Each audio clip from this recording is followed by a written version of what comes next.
tem rodada cheia do Campeonato Brasileiro. O líder Flamengo tem motivos para comemorar, mas também para lamentar. Flamengo bate mais um recorde no Campeonato Brasileiro, mas Jorge Jesus não terá 6 jogadores para a partida contra o Atlético Mineiro. Desfalque também no vice-líder Palmeiras. Luiz Adriano está liberado para voltar e Mano Menezes vai ter de mudar o time. Desfalcado pelo goleiro Everton, o zagueiro Gustavo Gomes e o atacante Daverson, o Palmeiras se prepara para o clássico desta quarta-feira contra o Santos na Vila Belmiro. No lado do Peixe, novo raio. Garoto Thailson pede passagem e pode ser a arma do Santos no clássico contra o Palmeiras. Se eu ser titular vai ser um momento incrível também. Vou pegar a Vila Belmiro, espero lotada, né, com o apoio do torcedor. Quebra-cabeça para Fernando Diniz montar no São Paulo. Daniel Alves, Antony e Arboleda estão fora do jogo contra o Bahia em Salvador. Alexandre Pato é dúvida. Duelo de tricolores na quarta-feira em Salvador e jogo de 6 pontos. O São Paulo, que é o 5º colocado, encara o Bahia, que é o 7º. Depois de empatar com o Grêmio, o Corinthians se distancia da briga pelo título. Quinta-feira, o Timão encara o Atlético Paranaense na Arena. Com 2 desfalques certos e ao menos uma dúvida, Corinthians inicia a semana de preparação para jogos chaves contra o Atlético Paranaense em Itaquera, diante do São Paulo, no Morumbi. E quem assume o Botafogo, hein? Diretoria procura novo treinador. Em crise financeira e sem vencer a 5 jogos do Campeonato Brasileiro, Botafogo agora busca um substituto para o técnico Eduardo Barroca. Um clássico maluco. O Repá da semifinal da Copa Verde teve de tudo um pouco. Será que foi gol? A seleção brasileira já está em Singapura. Na próxima quinta-feira tem amistoso contra Senegal. Companheiro de Neymar na seleção e no PSG, Marquinhos defende o craque das críticas. É uma grande pessoa. Pena que não é todo mundo que tem a oportunidade de conhecer. E na Europa, depois de 5 meses, Silvinho é demitido do cargo de técnico do Lyon. E Messi próximo de um recorde do Rei Pelé. Vem com a gente, tudo isso e muito mais a partir de agora, aqui no Central Fox.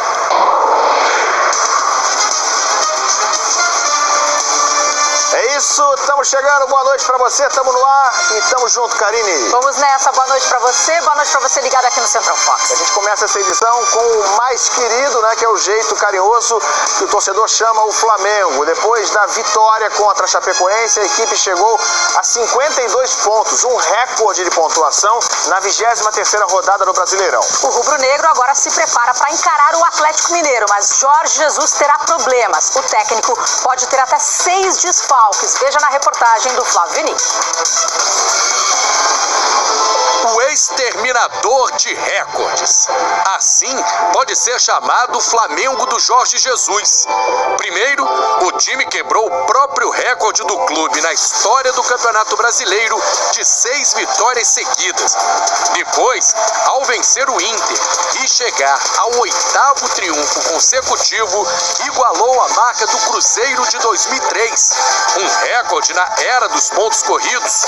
Agora, ao vencer a Chapecoense por 1-0 na Arena Condá, o Flamengo chegou aos 52 pontos e passou a ter a maior pontuação de uma equipe na era dos pontos corridos na 23ª rodada. O time quebrou a marca de 50 pontos que foi atingida por 5 equipes depois de 23 jogos. O São Paulo de 2007, o Fluminense de 2012, o Cruzeiro de 2013 e o Corinthians de 2015 e de 2017. O que todos esses times têm em comum? Os 5 foram campeões brasileiros. No total, 6 jogadores estão fora da partida contra o Atlético Mineiro, quinta-feira no Maracanã. Rodrigo Caio e Gabigol foram convocados para a seleção principal.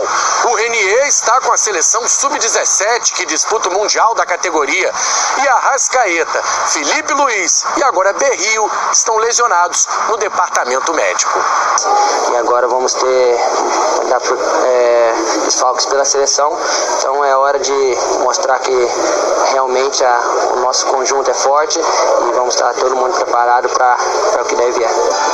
Mas para garantir a diferença de 5 pontos para o vice-líder Palmeiras, Jorge Jesus vai ter que quebrar a cabeça e provar que o Flamengo tem realmente um elenco com boas peças de reposição na próxima rodada. Resolvemos dar uma ajuda ao Jorge Jesus, se é que ele precisa, e montamos um time com o que ele tem à disposição para encarar o Galo. A equipe ficou assim: Diego Alves, Rafinha, Tuller ou Rodolfo no lugar do Rodrigo Caio, Pablo Mari e René na vaga do Felipe Luiz. Pires da Mota entraria no meio com William Arão e Gerson mais avançado, fazendo a função do Arrascaeta.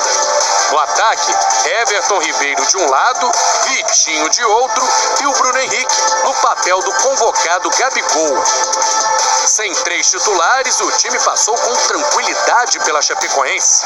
Agora é hora de mostrar que com 6 desfalques, o Flamengo pode seguir exterminando recordes.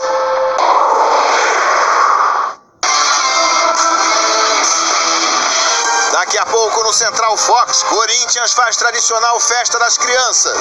E não está muito longe da infância, jogador que deve ter oportunidade contra o Atlético Paranaense na quinta-feira. A 24ª rodada do Campeonato Brasileiro terá um encontro entre gigantes de Minas Gerais e do Rio de Janeiro. Atlético contra o Flamengo e Cruzeiro contra o Fluminense. Aliás, jogo que vale muito. Daqui a pouco o repórter Flávio Amêndola chega com as notícias do tricolor. Pois é, o Galo forte e vingador não vive seus melhores dias e ainda vai ter muitos desfalques. A gente começa com as notícias de Minas com Vinícius Nicoletti. O Atlético enfrentou o Palmeiras com um novo esquema de jogo. Pela primeira vez, o técnico Rodrigo Santana usou 3 zagueiros e deu resultado. O Galo saiu na frente e levou o empate só aos 37 do segundo tempo. O treinador aprovou o desempenho do time. Foi inclusive até surpreendente, né? Porque eu tive só 2 dias para treinar e muito pouco, né? Com essa sequência de jogos, a gente tem que colocar uma intensidade muito baixa. E eles responderam muito bem. O novo esquema com os 3 zagueiros também deve ser utilizado no próximo jogo contra o líder Flamengo, fora de casa. O Galo, no entanto, terá desfalques. O goleiro Cleiton e o lateral Gu estarão na seleção olímpica, Otero na seleção venezuelana e Luan está suspenso. O Atlético tenta voltar a vencer como visitante depois de 3 meses. Com o resultado diante do líder, vai devolver a confiança e recolocar o time na briga por uma vaga na Libertadores. A gente olha para a tabela, é difícil, mas de repente a gente conseguir, dentro dessa sequência tão difícil que nenhum clube gostaria de pegar uma sequência dessa, a gente conseguir reabilitar, acredito que a gente pode dar um salto muito importante, tanto de confiança, maturidade dentro do elenco, comprometimento. O Cruzeiro se prepara para pegar o Fluminense, um confronto direto na briga para fugir da zona do rebaixamento. O time pode ter 3 reforços: Dedé e Pedro Rocha, que se recuperam de contusão, e o capitão Henrique, que estava suspenso. A baixa é Orejuela, que foi para a seleção colombiana, e Thiago Neves, que tomou o 3º cartão amarelo. O TN10 está longe de ser decisivo, como nas últimas temporadas, mas ainda é o artilheiro do time no Brasileirão, o jogador que mais finaliza e um dos principais assistentes, além de ser o homem de confiança do técnico Abel Braga para tirar o Cruzeiro das últimas posições. Eu espero e eu acredito muito nele. Não estou botando peso em cima dele.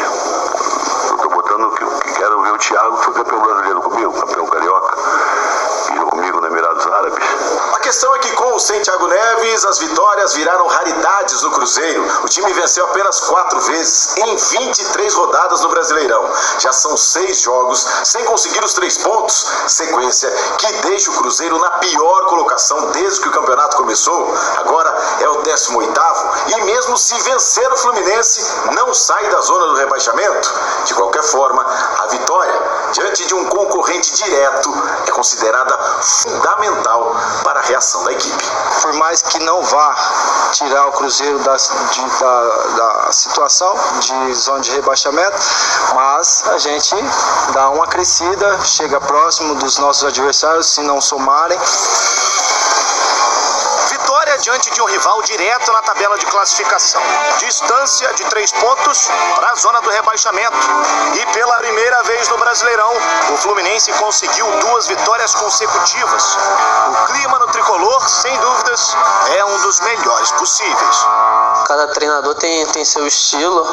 O Marcão, desde que ele assumiu, ele tentou fazer a gente resgatar isso, o futebol que a gente vem jogando com o Diniz, posse de bola, muita criação, e ele está conseguindo fazer isso. E tanto que o nosso time já conseguiu 2 vitórias seguidas sob o comando dele, e eu espero agora que a gente consiga a terceira e que continue embalando no campeonato. Embora o momento seja bom, os ventos que sopram no Fluminense não são apenas a favor do tricolor. Para a partida da próxima quarta-feira, diante do Cruzeiro no Mineirão, o técnico Marcão tem 4 desfalques para escalar a equipe. Alan e Caio Henrique foram convocados para a Seleção Brasileira Sub-23.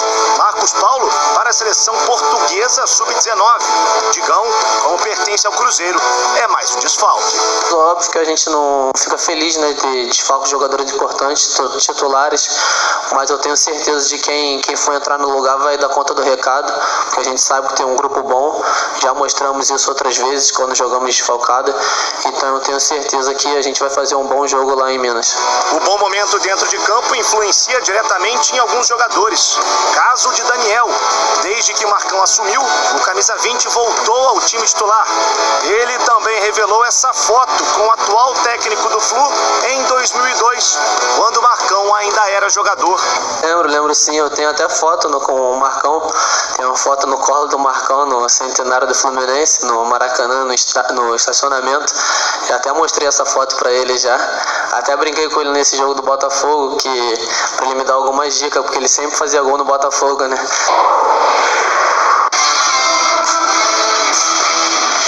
Daqui a pouco no Central Fox, desfalques, adversário forte e desconfiança. Palmeiras vive novo momento tenso no Brasileirão. Vai pegar o Santos, que vê brilhar mais um menino Vila. Clássico contra o Palmeiras, né? Jogo bom, jogo difícil. Como você falou, haverá muitos desfalques na minha posição, mas eu falei, estou à disposição do São Paulo. Olha, no Corinthians, alegria com a garotada numa festa que já virou tradição no clube. Mas nessa segunda-feira tinha um menino que já é esperança do Timão em campo. E quase passou sem ser notado no meio das crianças. Quem conta pra gente essa história é o André Cavalcante. Pela idade e pela altura, ele não destoa tanto assim no meio da criançada. Com apenas 20 aninhos e 1,61 m de altura, o Janderson foi o jogador do time profissional de futebol escolhido para ser um dos anfitriões no Parque São Jorge. O evento, na semana do Dia das Crianças, que atende comunidades carentes, já se tornou tradição.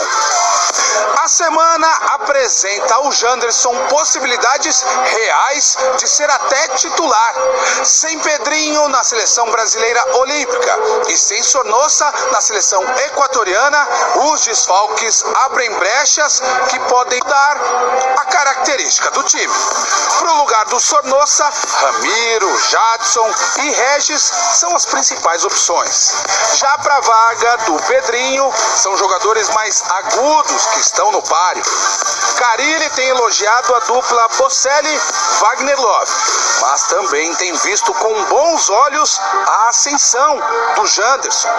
Não tenho o que falar dele, desde a base eu já vinha fazendo esse posicionamento de acompanhar o lateral, descer até ali embaixo, e o que ele pedir eu vou fazer, né?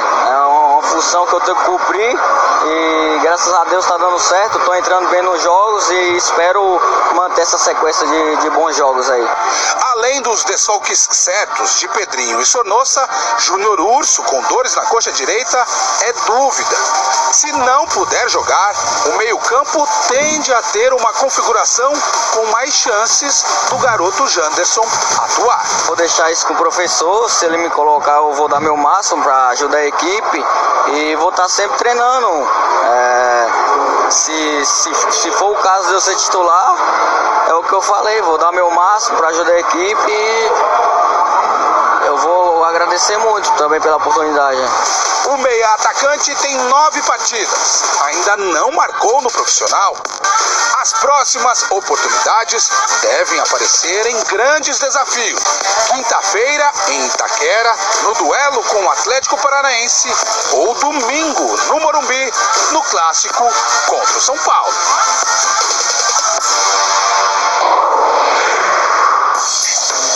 Derrota para o Fluminense, troca no comando técnico. O Botafogo vai com o técnico interino contra o Goiás, mas vai precisar correr contra o tempo para se afastar da zona do rebaixamento. Álvaro Loureiro traz as últimas do dia tenso no Botafogo.